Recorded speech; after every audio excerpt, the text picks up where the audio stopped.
Isolé à l'autre bout de la planète, le continent antarctique. Sa surface est en permanence recouverte de glace, exception faite des îles volcaniques au nord de la péninsule, qui échappent à cette règle pendant l'été austral. Parmi ces îles, l'île de l'Éléphant, terre reculée, dédale de basalte battu par les vents, où la température ne dépasse pas 10 degrés en été. Ce terrain hostile est pourtant la destination d'1 millier de vacanciers manchots. Chaque année, à la belle saison, ils emménagent dans cette station balnéaire peu accueillante.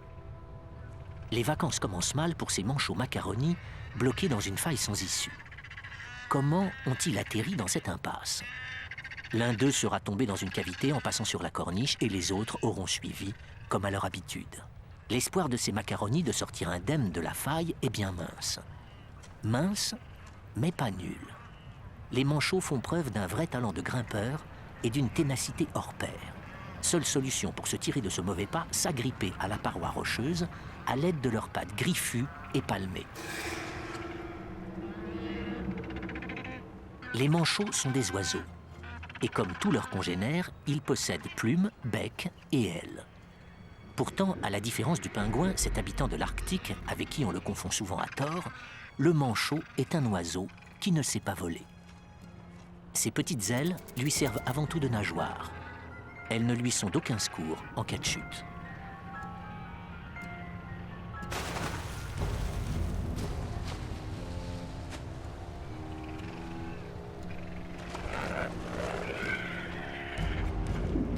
Les blessés sont un repas tout trouvé pour les pétrels géants qui les attendent dans les eaux glaciales en contrebas.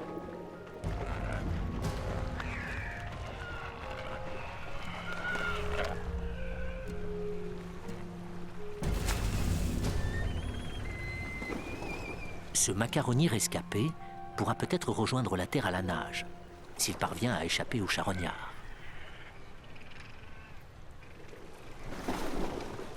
Pour la plupart des vacanciers, l'aventure ne s'arrête pas là.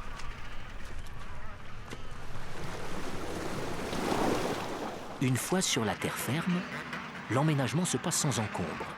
Et bientôt, c'est une colonie de plusieurs milliers de macaronis qui prend possession des lieux.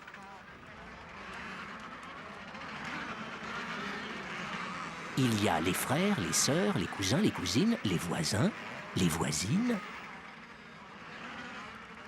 Sans oublier Monsieur et Madame Macaroni, couple fidèle, qui résident au dernier étage de l'île. La rudesse de ce cadre de vie n'empêche pas les colocataires manchots de cohabiter chaleureusement sur cette terre glacée pendant les 2 mois d'été. Voici d'autres locataires, les otaries, groupe de lutteurs à la jovialité trompeuse. À la différence de leurs voisins manchots, les otaries ne vivent pas en couple. Les mâles dominants sont à la tête de harems regroupant jusqu'à 15 femelles. Voisins cordiaux sur terre, leur rapport avec les manchots se gâte dès qu'ils se retrouvent en mer.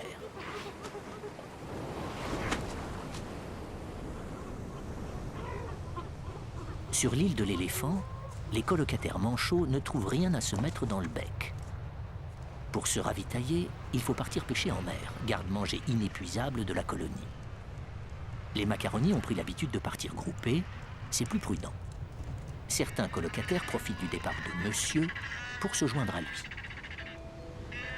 Quant à Madame Macaroni, elle restera sur l'île. Baignade interdite pour les manchots en train de muer.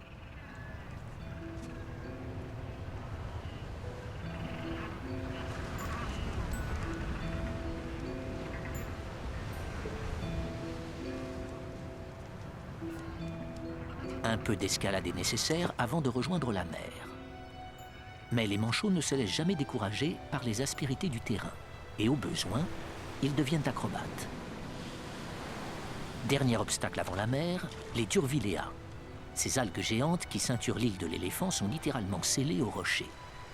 Une traction d'1 demi-tonne ne suffirait pas à arracher cette chevelure verte et luisante.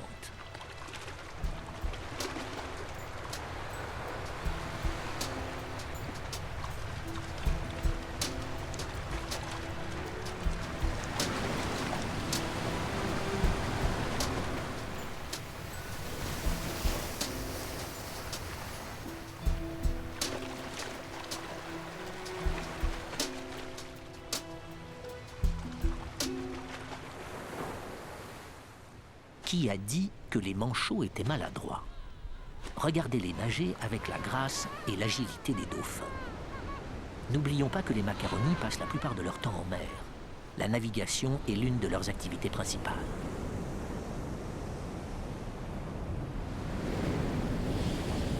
Au même moment, de l'autre côté de l'île, sur la face exposée au vent, un autre groupe est sur le départ.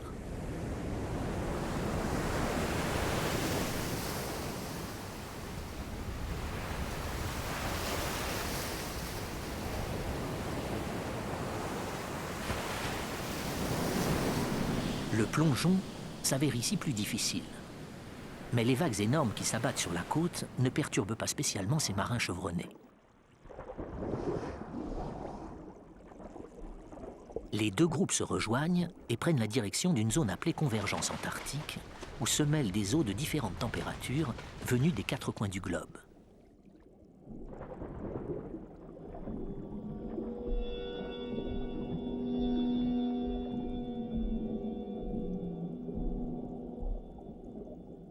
À cet endroit précis, les eaux brassées regorgent de krill, la base alimentaire des manchots et leur plat favori. Cette pêche sous-marine n'est pas une simple partie de pêche entre voisins. Ces spécialistes pratiquent la pêche à grande échelle. La population macaroni amasse chaque année plus de 600 000 tonnes de krill. Pour cela, les pêcheurs plongent jusqu'à 300 mètres de profondeur et ils restent parfois 20 minutes sous l'eau. En parents prévoyants, les macaronis font des provisions pour les mois à venir, transformant le krill en réserve de graisse qu'ils pourront consommer plus tard. Au dernier étage de l'île, pas de nouvelles de Monsieur Macaroni. Après quelques jours de pêche miraculeuse, un premier groupe a choisi de rentrer par la face de l'île la moins agitée. Tout est relatif. En plus du vent qui souffle fort, un redoutable comité d'accueil se prépare.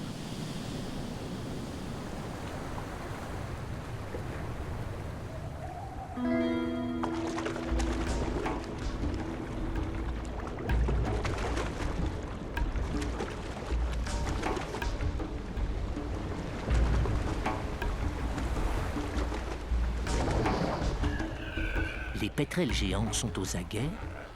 Quant aux otaries, elles savent que leurs voisins reviennent de leur séjour en mer avec quelques kilos supplémentaires. Pour sortir de l'eau, le manchot a deux techniques.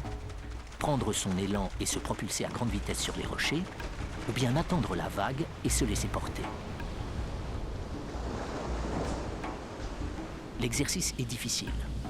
Il s'agit d'être synchrone avec la vague qui s'abat sur la rive. Du côté de l'otarie, aucun signe d'impatience ne se fait sentir. L'affluence des colocataires qui rentrent chez eux est telle qu'il suffit d'attendre un peu pour se servir.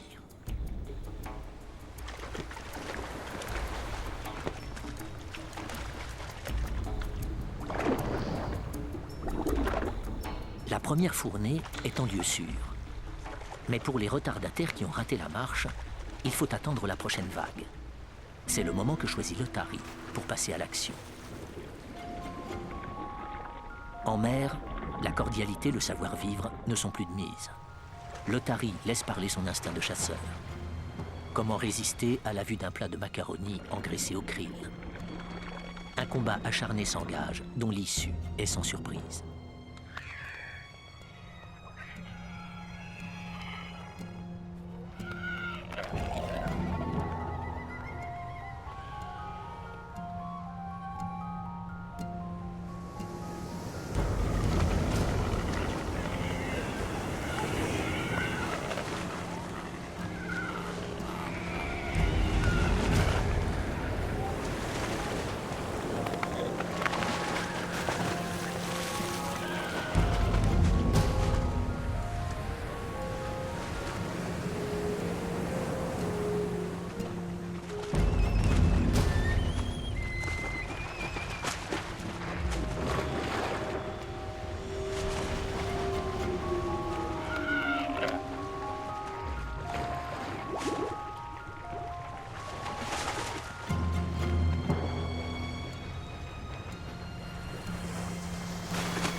Le gang des pétrels géants guettent le moment propice pour intervenir. Avides et sans scrupules, ces pique-assiettes se déplacent en bande et ne manquent jamais de picorer dans le plat.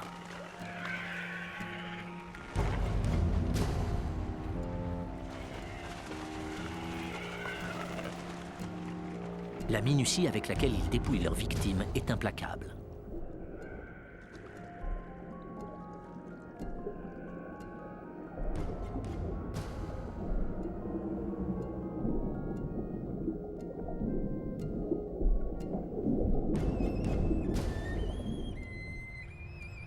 Aujourd'hui, le bilan est assez lourd. Plusieurs colocataires ont disparu en mer et on compte de nombreux blessés. Mais le sort des accidentés laisse les rescapés indifférents. Chez les manchots, il n'y a pas d'alternative. Il faut vivre et résister, ou bien mourir. Les otaries ne mangent que dans l'eau. Elles ne toucheront pas aux blessés qui ont atteint la rive, mais ces derniers ne seront pas épargnés par les pétrels géants.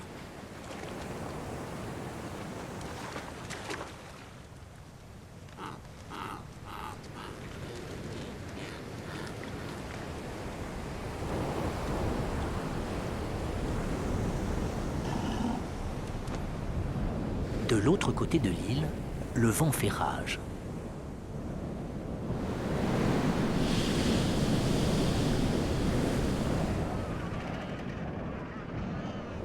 Et au dernier étage, toujours pas de nouvelles de Monsieur Macaroni.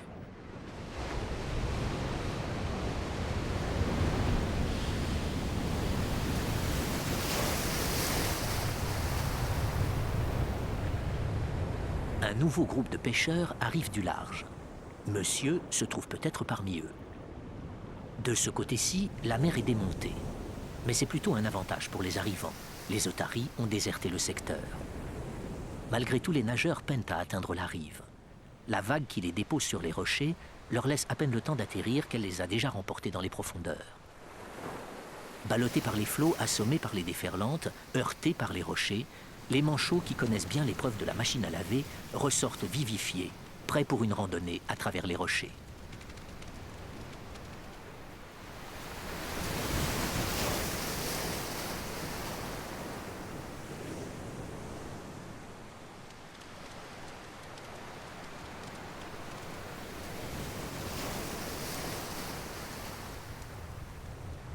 Monsieur Macaroni est enfin de retour.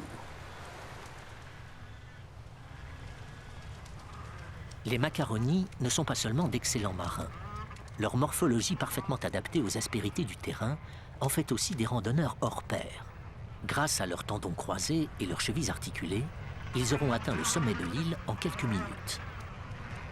Si bien sûr, ils ne croisent pas de locataires agressifs en chemin.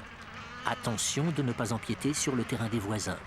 S'approcher à moins de 2 nageoires d'un autre locataire, c'est risquer de se faire rembarrer à coups de bec.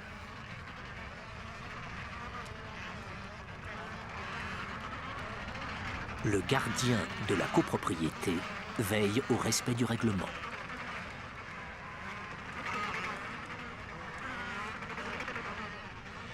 Au dernier étage, monsieur a rejoint sa compagne de toujours. Mais attention, chez les macaronis, la fidélité n'est pas un principe absolu. Seul un tiers d'entre eux reste fidèle à vie. Les otaries sont encore plus volages. Elles déménagent régulièrement d'un harem à l'autre. Leur vagabondage les entraîne parfois plus au sud, là où la chaleur de l'été provoque la fonte des glaces qui dérive doucement le long de la côte. L'île de l'éléphant est déjà loin. Nous sommes à mi-chemin de la péninsule antarctique. L'aspérité du basalte fait place à la douceur du granit poli par le mouvement des glaces. Nous approchons maintenant de la baie du Paradis, lieu clément et hospitalier fréquenté par d'autres colocataires manchots.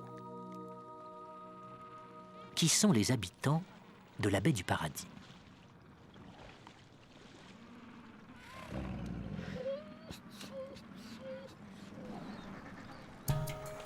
Arrivés en fanfare des manchots Adélie, les manchots les plus nombreux de la colonie qui côtoient les otaries de Kerguelen.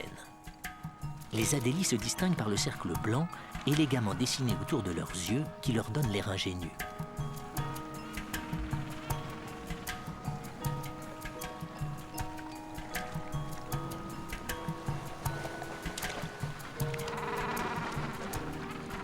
Du haut de leurs 70 cm, les adélies ont à peu près le même gabarit que les macaronis.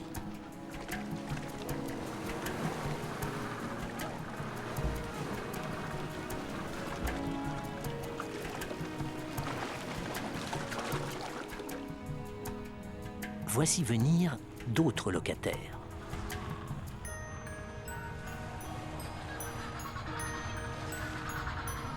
Ces manchots à l'allure distinguée, qui arborent fièrement un collier noir autour du cou, sont les jugulaires.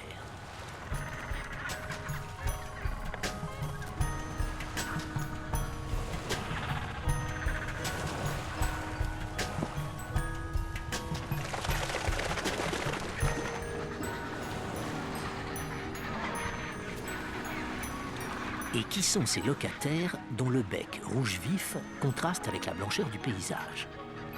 Avec leurs 90 cm de haut et leurs kilos supplémentaires, les papous sont les manchots les plus massifs de la colonie. Mais leur carrure imposante ne leur confère pas pour autant une position dominante.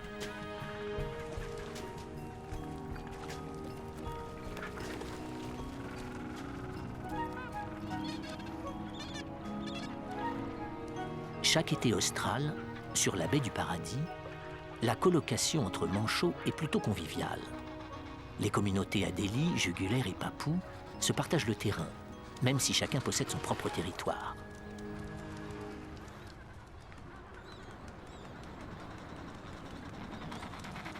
Les adélies sont les sportifs de la bande. Ces manchots parcourent la baie en rythme à une vitesse qui peut atteindre 6 km/h. Le but de leur marathon ? Trouver le logement idéal dans les beaux quartiers, à l'abri des fluctuations des vents et des glaces. Chaque fois que le vent tourne, on déménage en vitesse.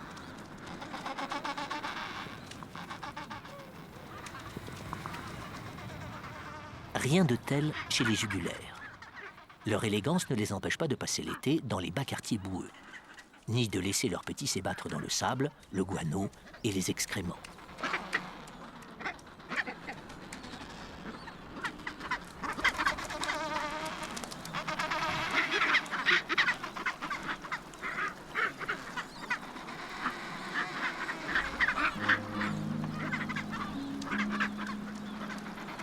Les papous fréquentent aussi les bas quartiers à la recherche de cailloux et de mousses. C'est l'occupation principale de ces manchots bricoleurs qui passent plusieurs jours à préparer leur nid. Rien ne semble pouvoir troubler la quiétude de ces colocataires manchots.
Comme sur l'île de l'éléphant, otaries et manchots coexistent pacifiquement tant qu'ils restent sur la terre ferme.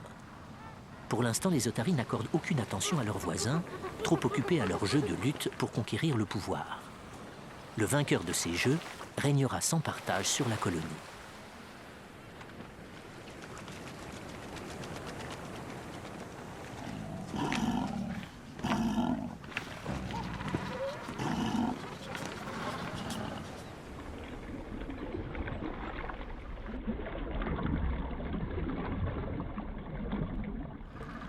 Certains matins, la mer se recouvre de braches. Ces morceaux de glace pilée, restes de banquise rabattus par les courants, sont un poste d'observation idéal pour les manchots. De là, ils peuvent surveiller leurs voisins menaçants.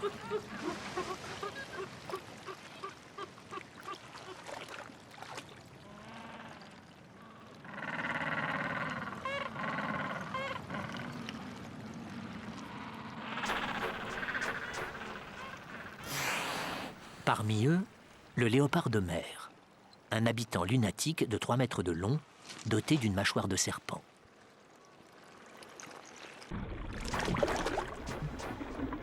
Le phoque de Weddell est un autre voisin intimidant à la carrure de colosse.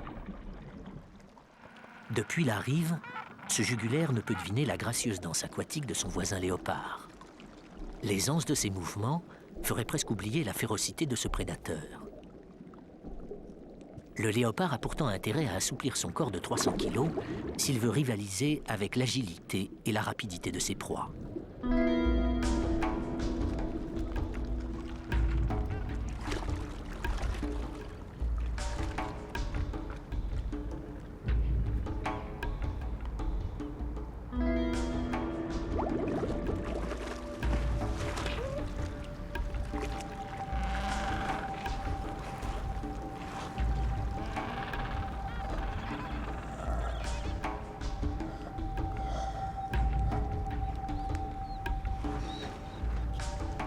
Un autre locataire a la mauvaise réputation, le skua.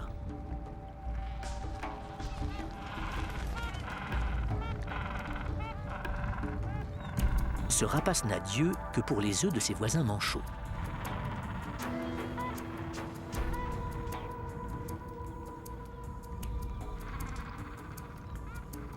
Après une période d'incubation d'1 mois, un premier œuf a éclos. Le deuxième œuf, pondu avec quelques jours de décalage, est un œuf de sécurité, destiné à remplacer le premier en cas de vol. Durant l'incubation, les papous doivent se montrer très vigilants. Ils savent que leur trésor à coquilles attise la convoitise de nombreux voisins. 1 minute d'inattention peut suffire à tout compromettre.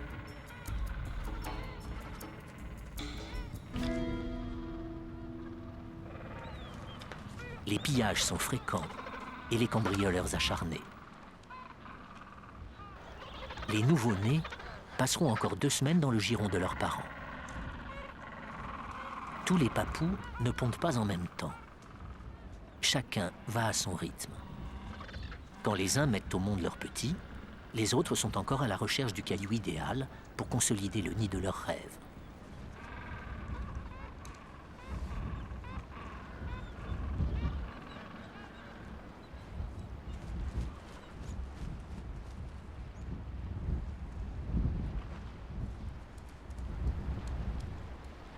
Monsieur Papou pouponne. Et lorsque les petits réclament à manger, c'est au tour de Madame Papou de partir en haute mer faire des courses. Dans les semaines à venir, les femelles feront plusieurs allers-retours. Il faut nourrir les petits pour qu'ils atteignent leur poids d'adulte avant l'arrivée de l'hiver. Ce va-et-vient n'échappe pas à l'attention du léopard. Comme par hasard, c'est aussi l'heure qu'a choisi l'otarie pour se mettre à l'eau.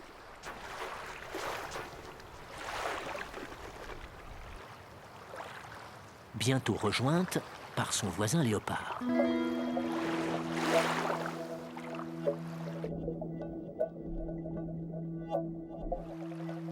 Cette présence dangereuse provoque l'hésitation chez les papous. Postés sur le rivage, ils retardent le moment de se jeter à l'eau.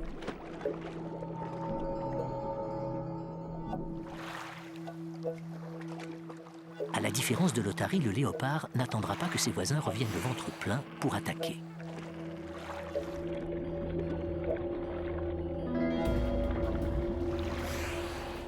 Est-il moins rusé, plus pressé ou plus vorace? Cette fois, il faut se décider. Une femelle donne le feu vert et les autres suivent. Surtout ne pas se séparer. Face aux carnassiers qui rôdent dans les parages, l'instinct grégaire est la seule arme des manchots. Celui qui se retrouve isolé n'a pratiquement aucune chance de s'en tirer. On ne sème pas facilement le léopard de mer.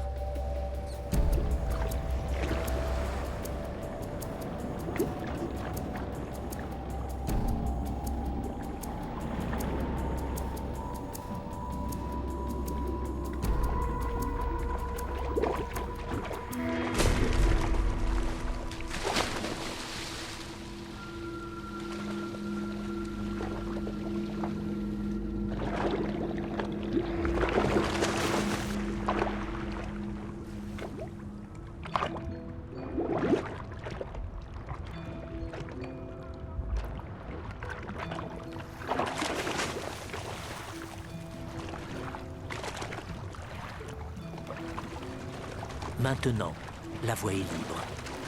Un autre groupe peut s'élancer sans craindre de se faire attaquer. Acharné à dévorer sa proie, le léopard ne prête pas attention aux manchots sur le départ.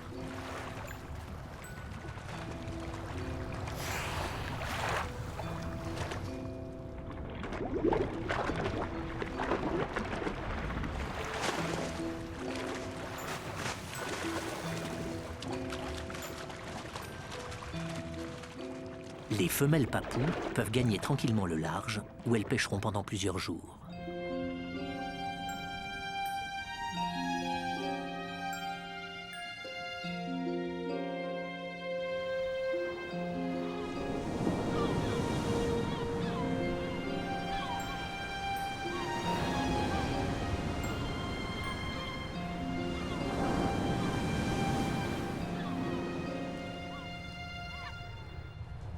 Pendant ce temps, sur l'île, les mâles prennent soin des nouveau-nés. Chez les colocataires sportifs, la course à pied est un exercice quotidien. Le vainqueur est récompensé par une ration de nourriture, le perdant se contentera des restes.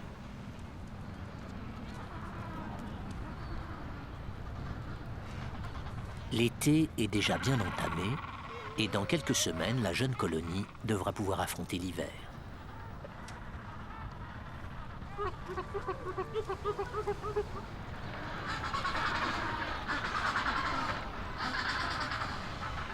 Blotti contre le plumage de son papou de père, ce petit peut jeûner quelques jours en attendant le retour des femelles.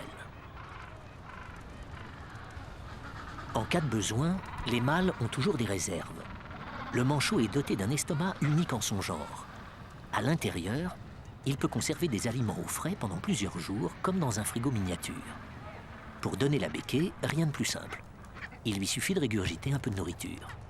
Fraîcheur garantie, une protéine gastrique assure la bonne conservation des aliments. Grâce à cet apport calorique, les nouveau-nés seront mieux armés pour résister aux coups de froid. Durant l'été austral, la météo est capricieuse. En quelques minutes, le blizzard se lève, le soleil se voile et un manteau de neige recouvre bientôt la baie du Paradis. À présent, les petits sont assez grands pour se débrouiller tout seuls. Pas besoin de les protéger, avec leur duvet très chaud, ils supportent les températures les plus basses.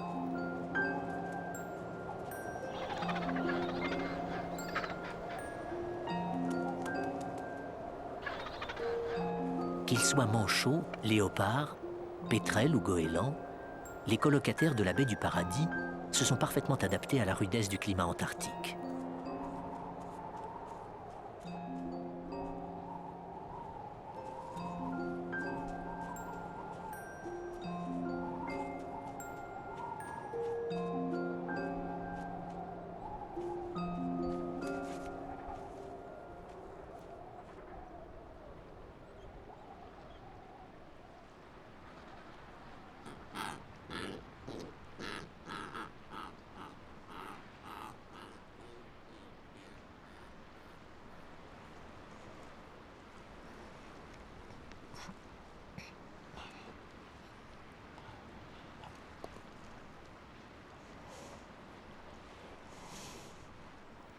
Les papous profitent des chutes de neige pour se désaltérer.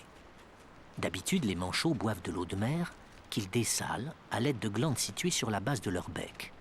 Mais il leur arrive d'étancher leur soif en absorbant un peu de neige. Un premier groupe chargé du ravitaillement est de retour.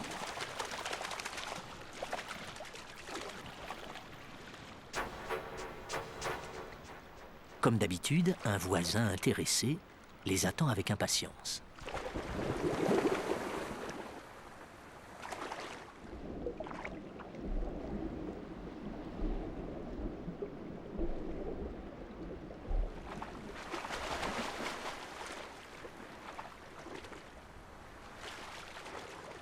En formation rapide, les manchots déjouent le guet-apens, mais un retardataire est pris au piège.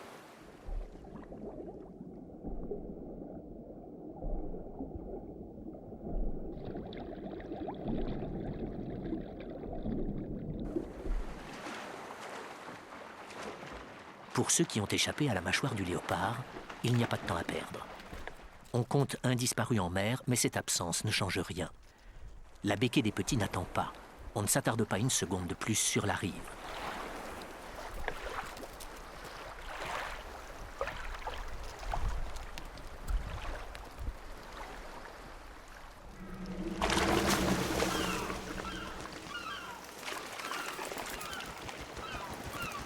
Quant au goéland, il tire toujours profit de la situation et ne rate jamais une occasion de se faire inviter à dîner chez ses voisins.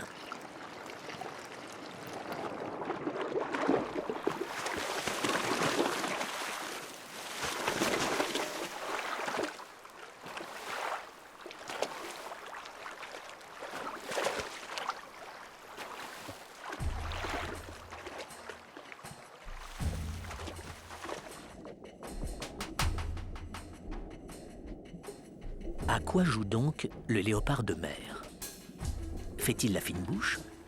A-t-il décidé d'épargner sa proie? En vérité, le léopard rassasié est d'humeur joueuse. Sous le regard médusé des spectateurs jugulaires, il fait son numéro de prédateur, jouant avec sa proie, comme le chat avec la souris.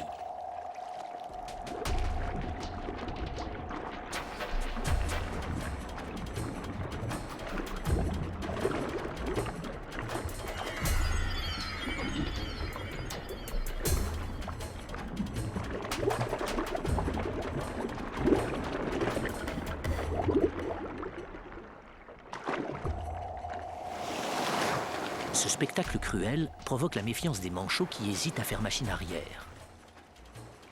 De son côté, le prisonnier fait preuve de résistance. Mais sa tentative de fuite lui sera fatale. Ce petit jeu de filature ne fait qu'exciter davantage l'instinct carnassier du léopard, et le prédateur s'acharne de plus belle.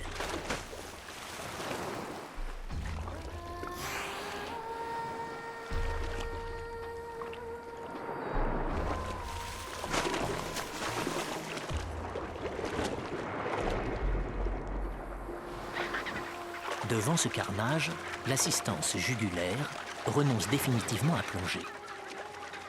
Le chef de file fait demi-tour, aussitôt suivi par toute la colonie qui lui emboîte le pas. Ce n'est pas la première fois que les manchots assistent à un tel spectacle. Ils en ont l'habitude. Aussi, pour échapper à la voracité de leurs colocataires, ils ont mis au point des stratégies efficaces. Efficaces, mais complexes. Il s'agit d'opérer un revirement complet pour rejoindre le sud de la baie à des kilomètres d'ici. En espérant que là-bas, les eaux seront plus calmes. La randonnée commence à un rythme soutenu. À cette allure, les manchots auront atteint le rivage avant que le léopard ne découvre leur stratagème. Mais il faut faire vite. L'endurance de ces petits athlètes de 70 cm est impressionnante. Rien ne semble pouvoir les arrêter. Leurs nageoires les aident à se maintenir en équilibre, quelle que soit la surface. Et leurs pattes s'adaptent à tous les terrains. Ils sont aussi à l'aise sur la neige, les rochers ou la glace.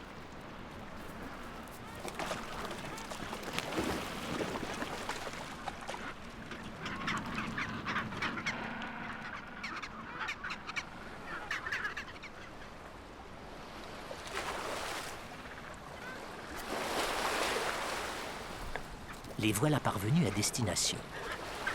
Les plus intrépides se jettent à l'eau.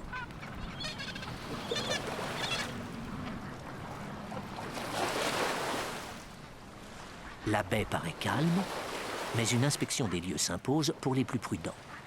Certains voisins ont l'habitude de s'inviter à la dernière minute et de surgir par surprise. Après un rapide tour d'horizon, le départ est donné.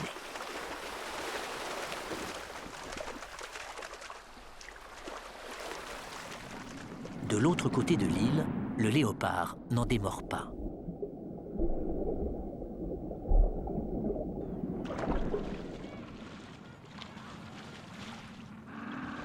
Son manège dissuade les papous qui finissent par imiter leurs voisins jugulaires. Fidèles à leur fameuse devise « rester groupés et ne pas prendre de risques », les manchots entreprennent de faire demi-tour. En quelques minutes, toute la colonie de papous a quitté la rive.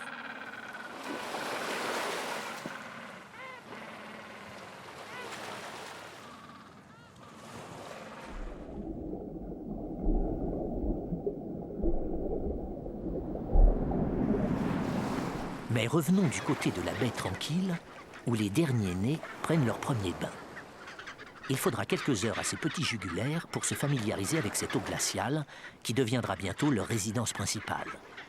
Un long voyage en mer les attend. Ils ne reverront pas la baie du Paradis avant quelques années.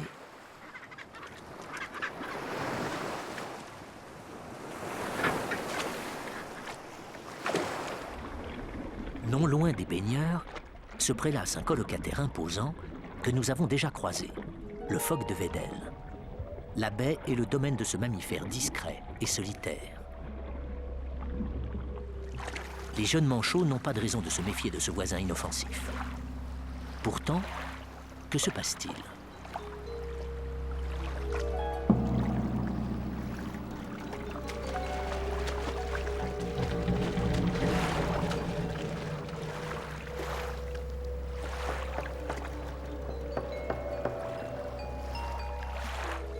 Le phoque de Weddell, ce piscivore invétéré, s'en prendre à un manchot. À quoi joue ce mangeur de poissons ? Veut-il découvrir de nouvelles saveurs ?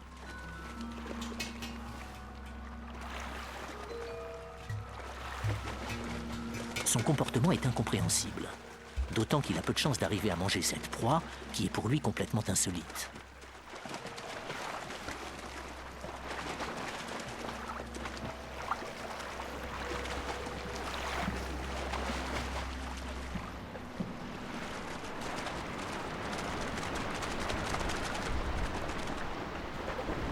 Le phoque de Weddell s'en retourne pêcher, abandonnant son repas à peine entamé à d'autres voisins plus expérimentés.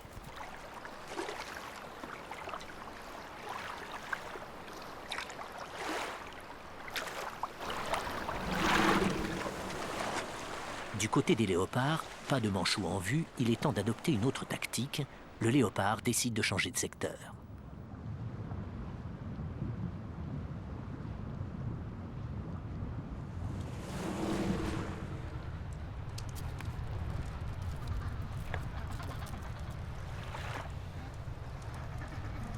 Après les papous et les jugulaires, c'est au tour des adélies de prendre le large, en espérant ne pas croiser la route du léopard.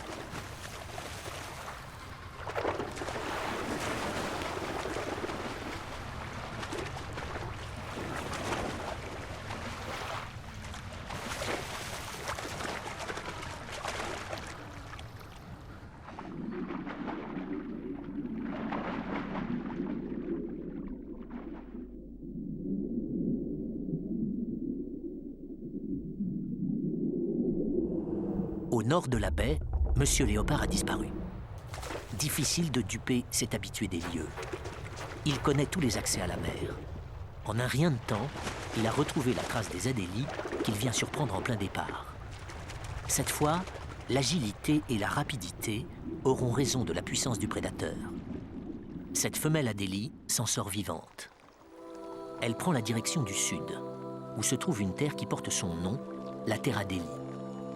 Ce ne sont pas les manchots Adélie qui ont donné leur nom à cette partie du continent antarctique, mais Adélie Dumont d'Urville, la femme du navigateur français qui découvrit cette région en 1840. Nous avançons au cœur du continent antarctique, là où les icebergs remplacent le brache. Ces énormes blocs de glace sont un cadre de vie idéal pour les manchots qui vivent sur la terre Adélie. Dans cette région, pas de risque de croiser une otarie ou un léopard. Le voisinage des adélies se réduit au phoque de Weddell, le seul mammifère capable de vivre à une telle latitude. Autre avantage pour les manchots sportifs, l'iceberg donne directement sur la banquise, surface de rêve pour s'adonner à la course à pied.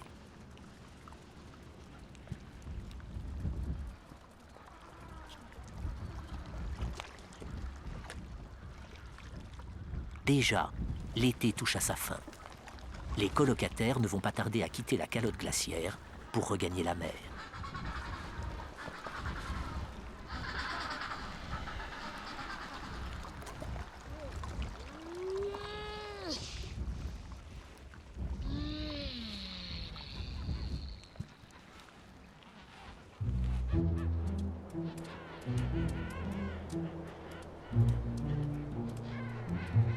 Voilà pourtant de nouveaux locataires qui prennent la direction du continent.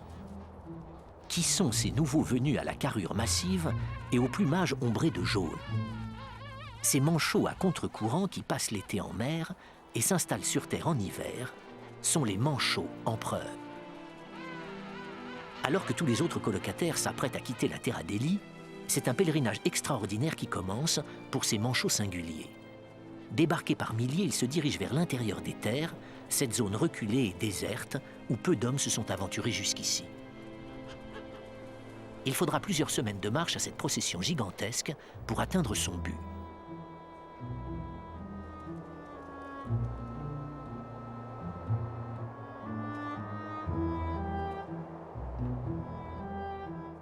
Le non-conformisme des empereurs est très surprenant dans le monde uniforme des manchots où la différence n'est pas tolérée.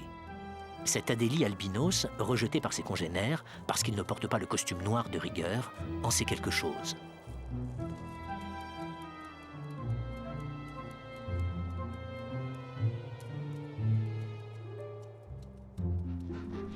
Pour les manchots voyageurs établis au cœur du continent, c'est le début de la saison des amours. Sur ce point aussi, les empereurs se démarquent. À la différence des autres manchots, les empereurs ne sont jamais fidèles. Chaque hiver, de nouveaux couples d'amoureux entament un pas de deux.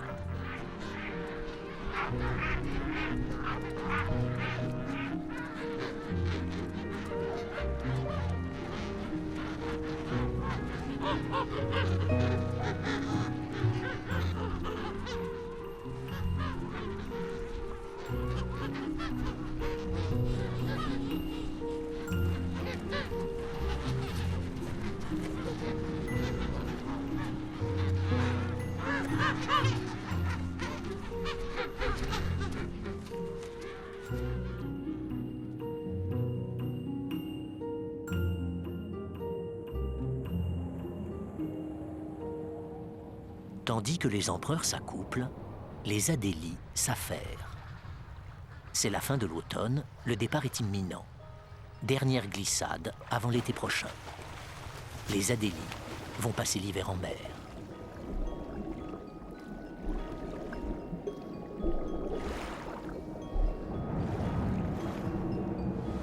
Au même moment, plus au nord, les macaronis quittent l'île de l'éléphant.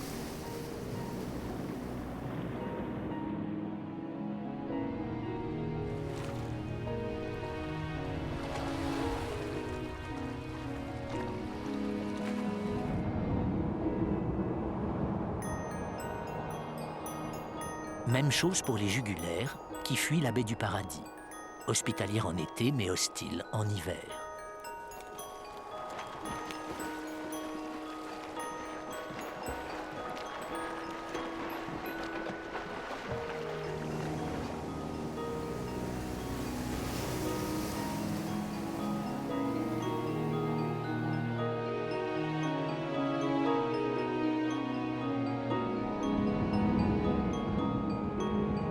Aux abords de la Terre Adélie, la température a beaucoup chuté et une épaisse couche de glace s'est formée autour du continent, éloignant davantage les empereurs de la mer. Pourquoi les empereurs se reproduisent-ils en hiver et non pas en été, comme leurs congénères Adélie? Aucune fantaisie là-dedans. C'est simplement en raison de leur grande taille. La croissance des petits empereurs étant plus longue, les parents profitent de la saison australe qui dure le plus longtemps pour les mettre au monde. Attention de ne pas briser la coquille contre la glace. Chez les empereurs, la femelle ne pond qu'un seul œuf, qui fait l'objet de toutes les attentions. Avec d'infinies précautions, le mâle fait glisser l'œuf sous le pli de son ventre.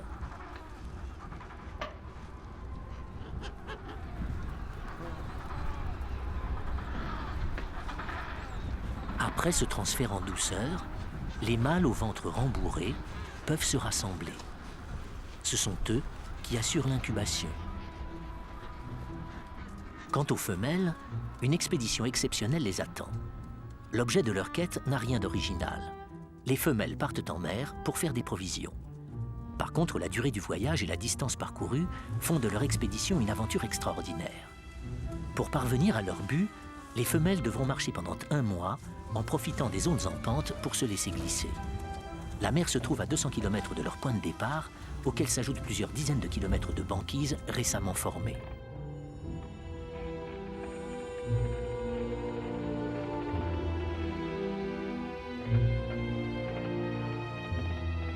Comment s'orienter au milieu de cette nappe blanche qui s'étend à perte de vue? Probablement guidées par un phénomène de magnétisme, les femelles ont pour unique point de repère le Soleil et les étoiles.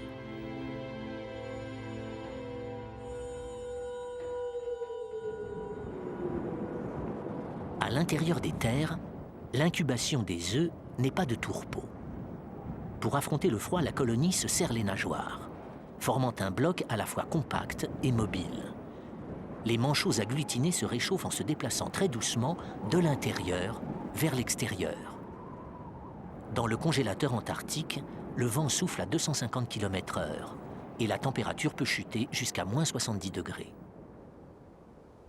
Après une expédition de 2 mois, les femelles sont de retour avec une ponctualité étonnante. La fin de leur périple coïncide exactement avec l'éclosion des œufs. Et lorsqu'elles atteignent la colonie, les petits viennent de naître.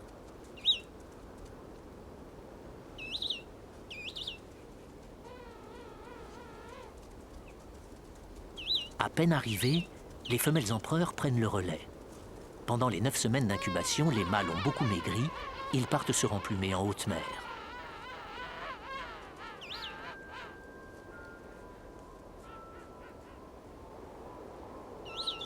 Ces boules de duvet blanc craignent le froid et les prédateurs. Mieux vaut rester groupés.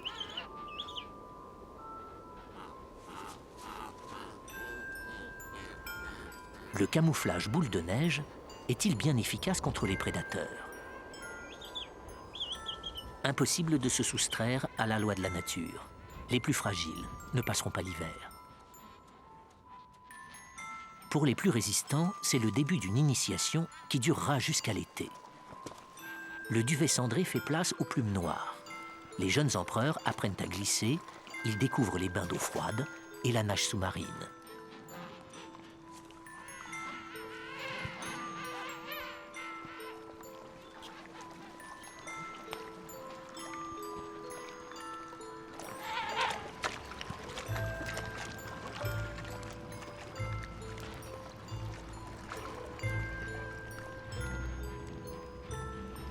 L'été approche.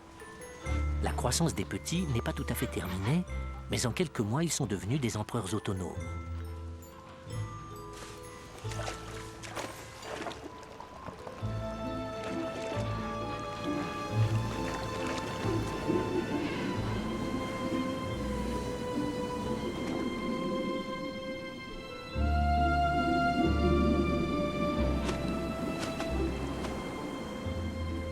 Un an s'est écoulé depuis les dernières vacances des manchots macaronis sur l'île de l'Éléphant.